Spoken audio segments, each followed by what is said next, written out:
What is up, fellow sickos? I am Dan Favelli coming at you with the one, the only, the certified fantabulous Mr. Grant Hughes. We continue our offseason look-aheads for every team. If you haven't done so already, if this is your first time listening, watching us, subscribe, go check out all of our offseason look-aheads. There's a playlist on YouTube. You can scroll through our podcast feed wherever you get them, and join our Discord to come talk about these offseason look-aheads. The link to that's in the podcast and YouTube description. Before we hop into some Dallas Mavericks talk, Grant, do you have anything that you would like to get off your chest? I'm just excited to see how we can get Kobe White and Al Horford onto the Mavericks like we have for every other team so far. Here's what you do. You trade Cooper Flagg. Yeah, that'll do it. That'll do it. This is the sort of the, I don't know if it's defining, but kind of the off-season shaping question I find myself asking, and I wasn't expecting to ask it.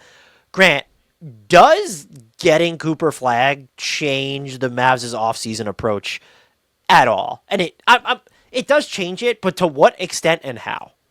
So your phrasing uses the word does, and I will say the answer to that framing is probably not. If the word were should getting the number one pick change the Dallas Mavericks offseason plans, the answer is absolutely it should. It should change them like thoroughly. Like there should be a complete reorganization of what you're trying to do as a team because you lucked into this pick, right? Like what? Yes. Like I think it absolutely has to. And like honestly, there's a whole road to go down. If other management were in charge, first of all, the situation would be different. But like if it were not the group that changed the team so wildly by trading Luka, you would say like, oh yeah, they're gonna totally start over, right? Like or something close to that. But I don't think that's what Dallas is gonna do. So I know there's more to get to. What would be the first thing you would do if you were what is bullet point number one on your off-season to-do list if you're Dallas and you know you got the first pick? Trade Anthony Davis. Correct. That is the only answer. I agree with you, and I don't think they're going to do that. So now we can move on. We can move to the next part of the run through. Do you buy though? Before we want to get into I just want to get the Cooper Flagg stuff out of the way element of it. Yeah. The reporting is they're going to keep the pick, which I think that's the right decision at least. And I'm assuming they will use said pick on Cooper Flagg. Do you think, is there like any player that would get you as Dallas thing here that you could talk yourself into saying, this will probably lower the bar a bit? The Mavericks can say whatever they want right now, but Nico Harrison would definitely think about moving this pick for player what? Who? I mean, so you have to start with Giannis would spark a conversation. Even that's kind of dumb because Kyrie's not going to play for most of next year. So what are you doing? And by the way, if you're not moving Kyrie or Anthony Davis, which I'm not, if you're trading Cooper Flagg, you probably shouldn't because you're all in on now.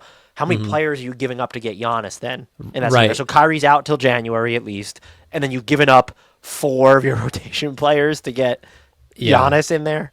So, but what about going the other way and like the Spurs or the Sixers say we'll give you our second/third pick and a bunch of young guys, or there's like someone out there is willing to offer you a couple unprotecteds in the future, and it's a team that like you have reason to believe shorting their future is a good idea. Like that actually, because of what you pointed out about any like high dollar incoming salary, it's like it would almost make more sense if you're not convinced Flagg is who everyone says he is.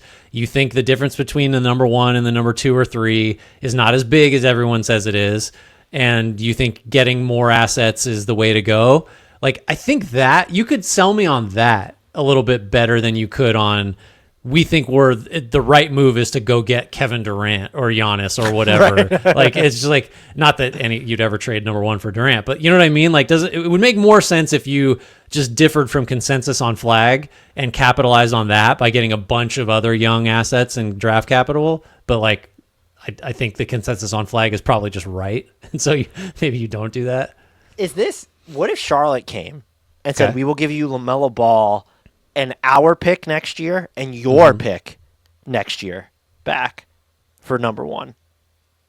I think you got to think about that, right? That, or you could say your own pick plus, what do they have this year? Number 6, 5? What they have 4 actually. Wow. Charlotte that'd be pretty. 4. Yeah, so 4 and LaMelo Ball and Dallas's own pick back from Cooper Flagg. Dallas would have to do that, right? I think Charlotte would be what was going on with the Hornets there. Michael Jordan running them again. Right. Well, they get Cooper Flagg. That's fair. I think they actually, Dan. I think both teams. So here's the problem: Charlotte should definitely do that, like without hesitation. But well, I'm sure there'll be pushback on the without hesitation part. I think you do that if you're Charlotte. I think Dallas? Yeah, that's you got to think about it with Dallas. I'm not sure. I'd have to think harder about it to know whether that's like a no-brainer. But because then you can tank. Yeah, so their own pick. Sorry, I meant to say their own pick back in 27. So you would have your next 2 draft picks, in addition to LaMelo Ball and number 4.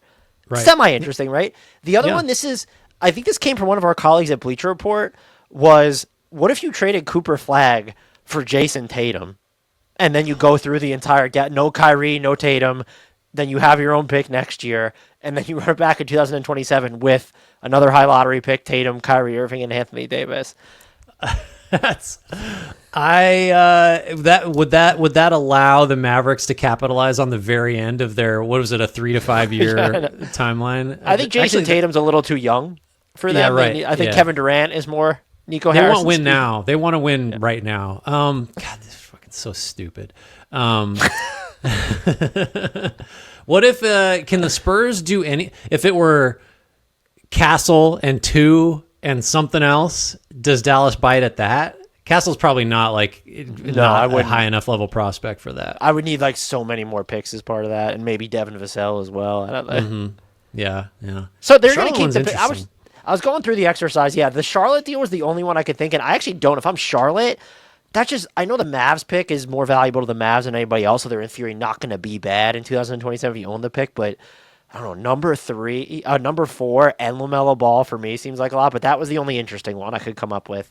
I think this lets us get into, so we could talk about, okay, now what are they actually going to do this offseason? Their vitals. So they are around $1.1 million into the second apron after winning the draft lottery. So that's the part of this is that, yeah, you're happy you have Cooper Flagg. You've now gotten more inflexible because the cap hold goes up. This does assume that Kyrie and Dwight Powell pick up their player options. Dwight Powell has the $4 million player option. I assume he'll pick it up unless he's going to opt out, and they're going to give him a 1+1 and a lower number. Yeah. The Kyrie stuff is interesting. So I think we should kind of start there. But as a note, if Dallas is looking to cut costs, they're $18 million plus into the tax overall. So that would be if this team doesn't want to pay the tax because Kyrie's injured and they have Cooper Flagg and they feel like they're not resetting, but they need a quasi-gap year. That's the number that you would look at them trying to shed, which is difficult to do. Spoiler alert. But Kyrie, what's the right move for him? What's the right move for the Mavs? Is it opt in and extend? Is it opt out, sign at a lower average annual value over a longer time? What is it? I think my first thought is he should just exercise the player option, which is like 43. What I can't remember what the number is. His option comes in at $43.4 million, I believe. My first thought would be pick it up, rehab. Everybody seems to like the 26 free agency scenario better than this one, and just go back out there and assume that your earning power is still in the like 35 to 40 million a year range, maybe higher, depending on how short or long the deal is. And you just do that. But there might be a lot to be said for him, let alone Dallas, in locking down as much long-term money as you can right now, even if that's at a diminished annual rate, particularly if you're into the near and midterm future of this team as Kyrie. I'd like to be here with AD and Flagg, and I think Flagg will be ready to help immediately. I still think I would pick it up and then hit free agency. I wouldn't be surprised though if he's if you guys can do 3 years, I'll opt out 3 years and 140, something like that. I think there's a lot of sense in him doing something like that. So I wonder if you're the Mavs, and I was wrong about Kyrie Irving's player option, by the way. It's $43 million, not 43.4. I wonder if you're the Mavs, you look at this and say, Kyrie's not going to play till at least January. Cooper Flagg is a rookie. We think he's ready to help right away, but he's also a rookie, so you kind of want to give him time and space to see what he is and what he can do. If you consider next year a semi-gap year, would it be worth it for the Mavs to say, opt in, we will give you this number now, at 43, and then would you sign a 3-year, $90 million extension? So it's sort of 90 plus the 43. That ends up being for 4 years and 134 million, which is kind of close to the number that you threw out, or you were saying 3 years. Is it 3 years and 100 million after that? So that what you've done then is lowered his average annual value at a time when you should, in theory, be more aggressive. Because one, you kind of have to be better since your pick in 2027 goes to Charlotte, but also just I'm just very. It's not just the Kyrie Irving injury. It's that okay, Cooper Flagg is now the central part of your team, and what is he supposed to look like or do in year one? I know Anthony Davis is there. I know the supporting cast is fairly deep, but I wonder if they end up viewing this as sort of a miniature gap season to explore the Cooper Flagg space, and then that would be the impetus for, well, we'll extend Kyrie, or we'll keep his number high in year one of this current deal so that it starts to lower as they will be under more pressure and better position to add talent. Yeah, I mean, the way that Dallas has behaved, they don't feel like a gap year team to me. And Anthony Davis is just, how does Anthony Davis feel about a gap year when he's not injured? At least right. Not right now. And like doesn't it feel like, do you think it's more likely that gap year on one hand, other hand is you go swing a deal for Drew Holiday or some other player of that ilk, giving up definitely a center since you've got plenty of front court options now. And PJ Washington, we've talked about, you've mentioned Gafford and Washington is the core of a Drew Holiday trade. Like, do you think that scenario is more likely where you're adding like a third veteran, like high end player? Well, your mileage may vary on the current version of Holiday, but someone like that to go with AD to be ready in next year for Kyrie to be back, and then Flagg's a year better, and that's your like core four, and you maybe get a year or two out of that before age starts to get the older guys. I do think that would be more. I'm not saying, obviously we're not saying that specific deal, but if you're asking me whether the Mavs would go through a gap year versus are they going to consolidate and try and land somebody, I think the latter is more likely, and I think that kind of touches upon their biggest need, which is it's another ball handler, because they don't have, I mean, what you could say Cooper Flagg could be one, but like you need another primary ball handler, and preferably it's a player who can also play with Kyrie, because he will come back. And I know Kyrie could play off anybody, but you want someone who will be strong. I know Luka wasn't strong defensively, but if they're not going to have great size, it'll be like this 6'8" point guard. You want them to be someone like Drew Holiday, who is fine playing off the ball and can be a defensive monster still. And that's like, getting away from, I know they've been a team that a lot of people said like Derek White would make so much sense for them. And I don't disagree. I just don't know if they have the asset firepower to go in there and do it, because they could trade up to 3 first-round picks this year, but one of those is Cooper Flagg. So the Lakers 2029 and then Dallas's own 2031 or 2032. I don't think that's enough. Like the bones of that as a deal, I think you're setting your sights lower than Derek White, right? Like I don't know, does that get you Derek White? I mean, if it's PJ Washington, like you would have to get in a third team, because I'm assuming Boston wants to cut off money there. But if it's PJ Washington and 2 firsts for Derek White, I don't think that's getting it done.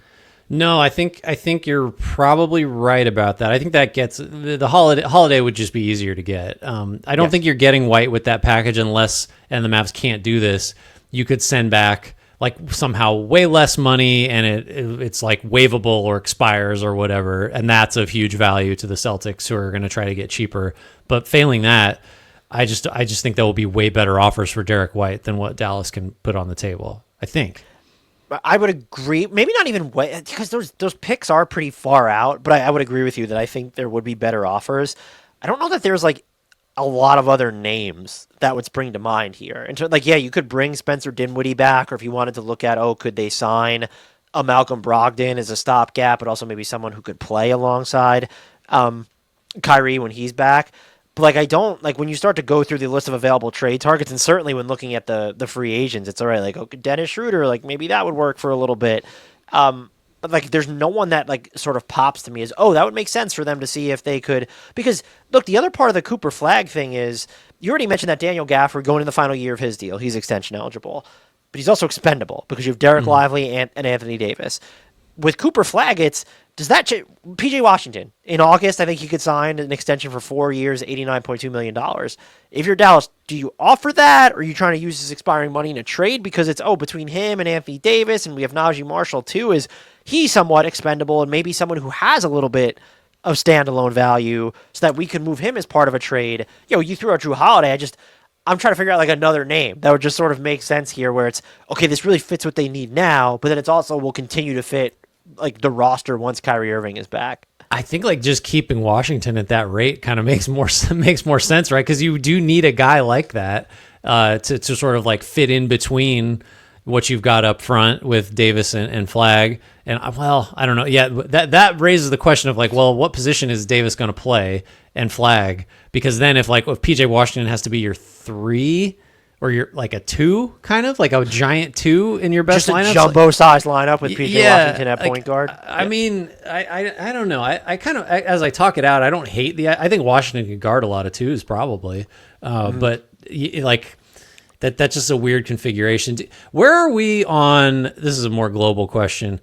Someone like, we'll just use Washington. He's more valuable if you do sign him to that extension as opposed to trying to trade him as expiring salary, unless it's a team that just desperately needs salary relief, right? Like it still is the case that adding years and dollars to somebody makes them a better trade candidate unless you go overboard, right? Especially because at 4 years and 90, what is the average annual value of 22.5? That's a good, that's nothing. Solid number for him. That's like what, 12% of the salary cap or something moving forward. Yeah, I think the expiring salary angle would have to be like it's just a way bigger number than what he's making for then to have the discussion of is he more valuable expiring, and he would have to be a worse player too probably.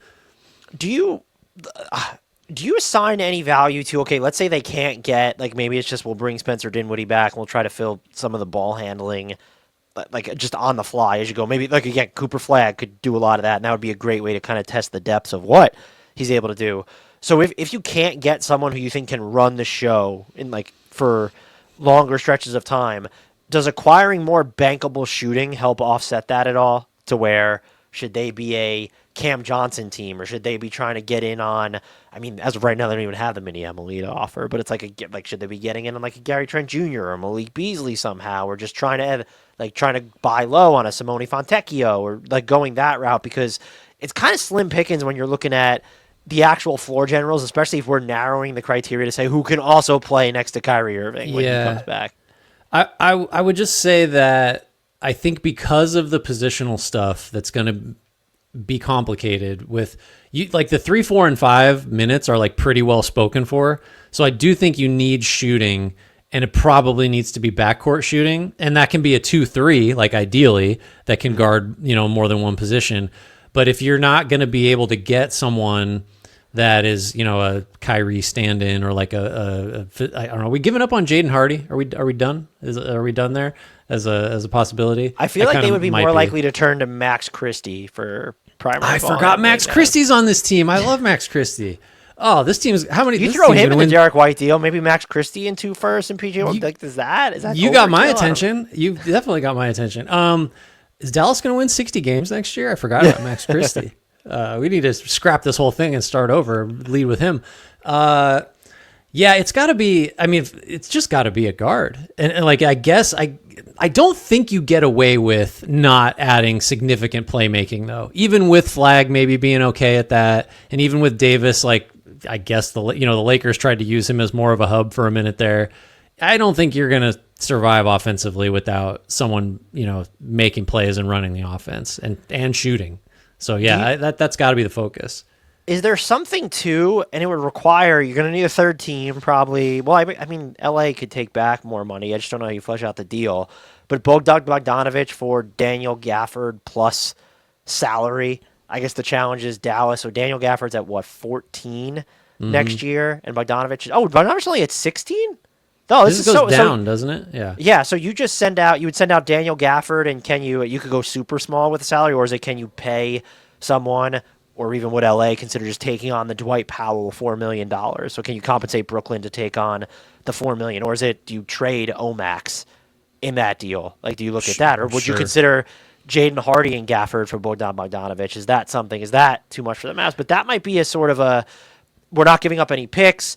Bogdanovich had a rocky year last year. He was much better when he went to LA, was up and down during the playoffs, but not a primary ball handler, but you could certainly put him on the ball, and he can definitely play off Kyrie. And I think he's, at this point, peak Bogdanovich is more dynamic than peak Klay Thompson, right? Oh my God. There are a lot of like standing furniture that's more dynamic than Klay Thompson right now. Whoa, spoken like an aggrieved Warriors fan right here. I'm not aggrieved. It was the right decision to let him go. I think like I don't know. It's interesting. Like I think you would do that if you're the Mavs, even though you could make the case that Gafford is like just in a vacuum, maybe more valuable than Bogdanovic, especially pricing in Bogdanovic's inconsistent season and the knees and all that stuff. But like he immediately becomes the team's best ball handler, right? If he's on the Mavs, like who am I forgetting? So you're just working, you're dealing from a position of strength, which is your bloated front court, and addressing a position of weakness, which is a backcourt that just does not have a lot. So I think you got to do that. And honestly, I think the Clippers might be like, yeah, we would love to have like real size behind Zubats, and that you probably can't play them together. You definitely can't play oh my them God, together. no, I hope not. the big, yeah. No, I think that makes sense. I like that one. But yeah, that's the caliber of player that you're talking about, though. If you're trying to keep the deal small and pick free, is like you gamble on Bogdanovich being healthy and like starting, maybe. Like that's a lot. That's a lot. Another one I was thinking of, and we're contractually obligated to send this player to every team. Mm-hmm. Would you do Gafford, Christie, and I guess you would need the Lakers pick for Kobe White and Lonzo Ball. You could send Dwight Powell to Chicago too. I think so. But then you've got the same issue Chicago does, where it's like you can't extend White off that number, and you're going to face unrestricted free agencies. And then Kyrie is just that's the work, real. but what is That's the real I don't know. crux. They have the defensive, like Caleb Martin still on this team, Najee Marshall, if you're keeping PJ Washington, Anthony Davis, Derek Lively, Cooper Flagg. You have the defensive infrastructure to make that work. Yeah, I think you could. Your point of attack will suck probably, but yeah, you've got enough behind it that you could make it work. Yeah, but we're like that's the first Najee Marshall mentioned too. I keep forgetting all these guys that Dallas has that like I actually really like. They have a lot of good players. They do. They just. Well, because then you're still left with Gafford. I was like, would you be any better off? Like, if you could get Kobe White while giving up Klay Thompson and you're just attaching picks, like that would be the way to. Because then all of a sudden it's we're keeping Max Christie, so we have that point of attack option. Might be something for them to. It just feels Kyrie has to get paid, Kobe White has to get paid, and there is redundancy there, even if they could play together. But also, isn't offense? Shouldn't that be where you're tripling down anyway? With the Cooper Flagg's not going to be expensive for a while. Derek Lively still has 2 years left on his rookie scale, so maybe you do that. Like, is there Klay Thompson like using that money as the anchor, and then what picks and what other stuff might need to be included to make it work? And then I like that a lot better too if you could get Kyrie back on like a 1+1 or something, so you're not like for the because assuming you bring White back after you've traded for him, which we're like 2 hypothetical steps down the road now, like. You're not locked into White and Kyrie as like, this is the backcourt for 3 or 4 years. It's kind of like Kyrie's there. Maybe realistically, he will not be what he was coming off an ACL at this age. Like you go another guaranteed year with him and then you're back to the player option. Maybe not. I think all of that makes more sense if you're not fully in on Kyrie, for the next 4 years or whatever. One thing that could be interesting, and I think it would require the Pistons making another move or deciding like, hey, they're not their guy. If you are looking for a stopgap, like this could be a semi-interesting Jaden Ivey team, like this sort of a second draft guy. Yeah, I like Jaden Ivey in that capacity on a lot of teams. I think it would really stress test a lot of the stuff we're not sure Ivey's good at. If you put him in like a real like. On the ball a lot role with Dallas with minimal spacing, with me, that would be tough. But yeah, so he's someone that the highs and the flashes and stuff are like, it might be worth a flyer for sure. I think this person, and it's another Celtic. We're just going to trade all the Celtics. I think this contract is too valuable to Boston given where they're headed. But Peyton Pritchard here would make a ton of sense, especially in the interim. And that's someone who could also defend as well. Yeah, and I don't mind him next to Kyrie for that reason. Yeah, that's interesting. That gets you. That like supercharges your shooting, right? Because like he's one of the guys that's pulling up from super deep, just creating a bunch of space. That's a fun one. If you're Boston though, like Pritchard Pritchard, I feel like is someone you include in with another of your higher salary guys to really bring something back. But I don't know, maybe not. Maybe they'll just take maybe any Drew savings. Holiday, Peyton Pritchard construction. We're getting the Nets Oh. involved a little bit here. Gafford and Washington, and then I don't know what the other money is. Like you're giving up Christie. Can you get Caleb Martin to Brooklyn instead? That would be. Then all of a sudden it's Drew Holiday, Kyrie Irving, and Peyton Pritchard. A lot of former Celtics. All former Celtics in that trio at that point. Not the worst approach considering how good Boston's been for like 10 years. I'll take all those guys. I think of all the names that I've thrown out there, and we do this all off the cuff. I've decided this year not to come in with targets. Like we prep with the cap situations, we know all that. But I was like, let me just come in and throw some names. I think Peyton Pritchard's my favorite one. I just don't know what you give up to get him. If you're taking back Drew Holiday, maybe that's considered part of the compensation. But then you definitely need to rope in other teams. And you're talking about taking back $40 million. So that's like Clay and PJ doesn't even get you there if you're You Dallas. have to have Gafford too. I mean, you could. So if you're Dallas and you've ended up with Pritchard and Holiday, you have Irving recovering. You still have Christie in this hypothetical and probably Marshall. You're probably out Washington, Thompson, Gafford. You still have Lively, Flagg, AD. This team is good. I think if they get Pritchard and Holiday, which is like, I don't know, there's a 2% chance that happens just because we're spitballing. Like, I think they would win a lot of games. Like this, they have a lot. I don't know what. It's just as you can't trade Luka and then potentially win like 50 plus 60 games. That seems unreasonable. But Dallas has.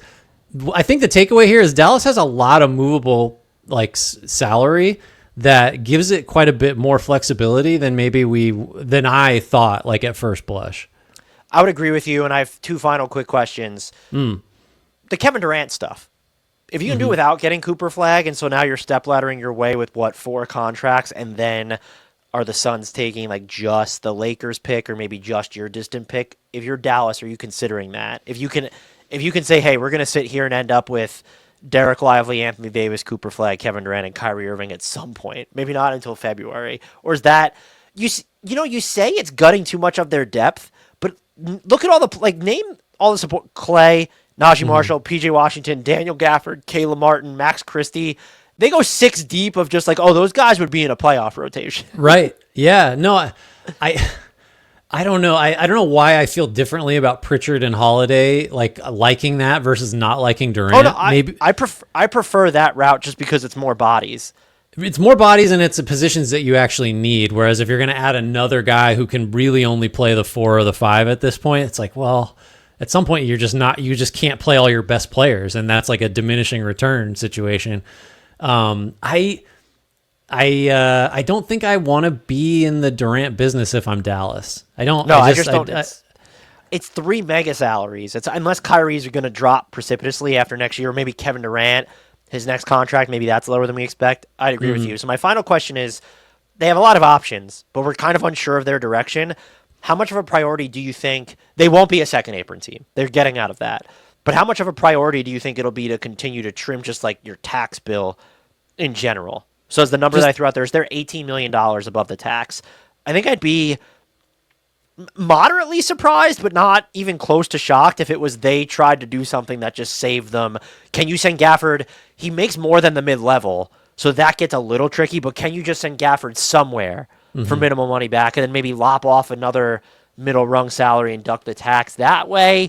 Do you reevaluate at the trade deadline where that would be harder to do, but you have until the end of the year to duck the tax? I just think this team is deep and it can be good, but unless they're going to make like kind of an all-in trade, which neither of us would endorse, I don't like they're not a team you want to be into the tax for, right? I don't think so. And my first thought was going to be, well, maybe you just wait till the deadline. Like we talk about all this stuff, like it has to happen before the season opener or whatever. But like, if the goal is, so I would say if they're gonna do that, if they're gonna say like, let's take the repeater stuff out of the equation, let's get under the tax. You got to do that now because you can't assume Brooklyn's gonna have tens of millions of dollars of space to facilitate a dump like that in February.